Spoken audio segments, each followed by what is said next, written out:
They say some hotel rooms are never meant to be rented, not because of ghosts, but because of what they remember.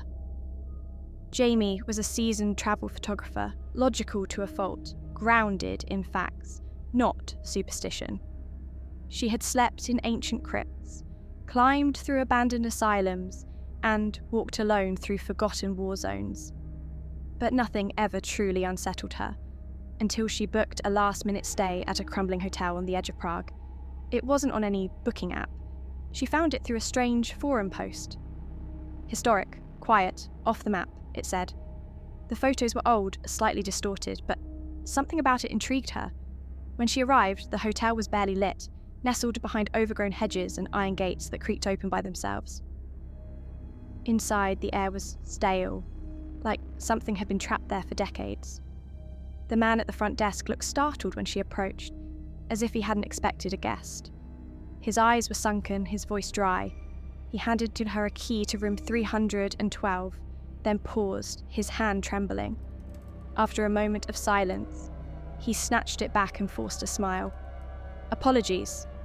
That floor is under maintenance. Take 401 instead," he mumbled.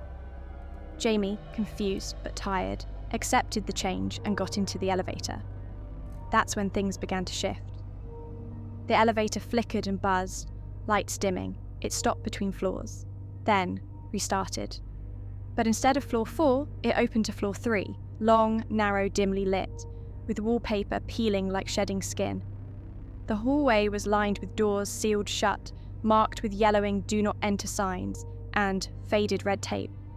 All except one, room 313.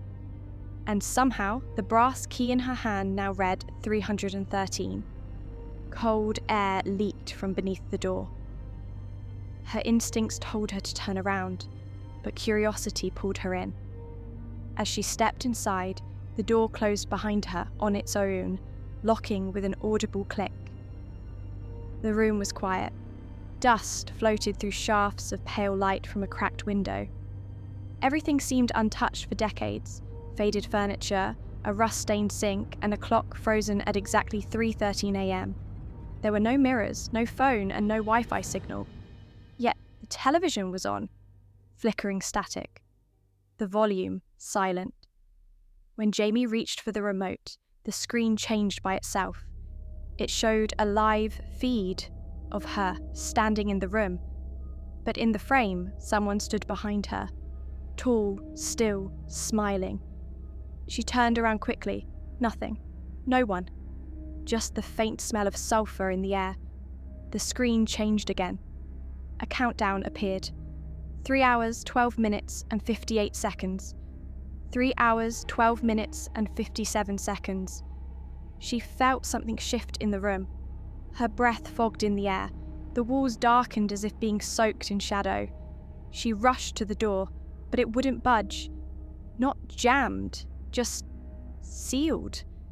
As she pounded on it, the lights dimmed further, and the temperature dropped.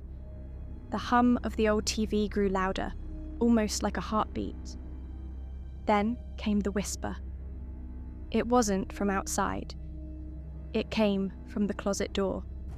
There was a mirror now, one that hadn't been there before.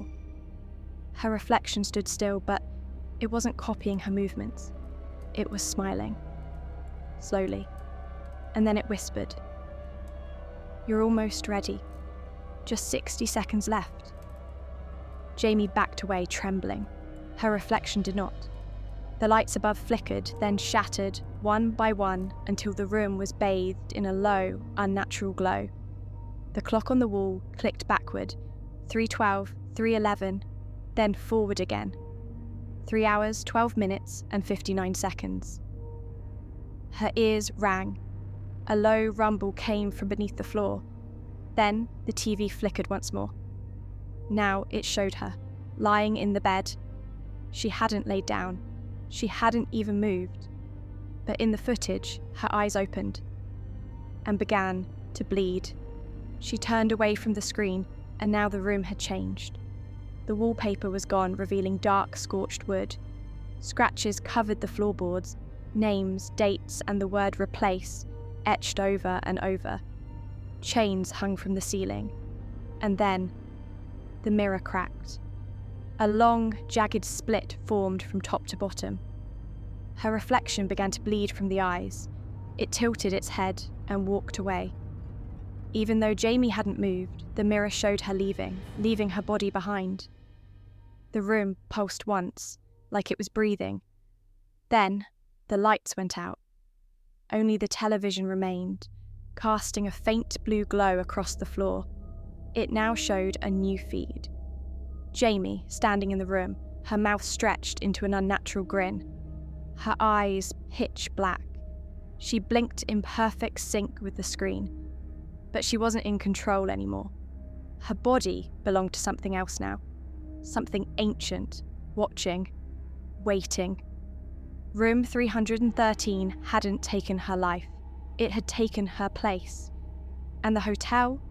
It still stands. Guests still check in.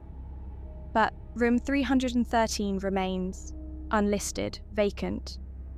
But if you ever hear soft knocking behind a mirror in your hotel room, or see your reflection smiling when you're not, don't answer.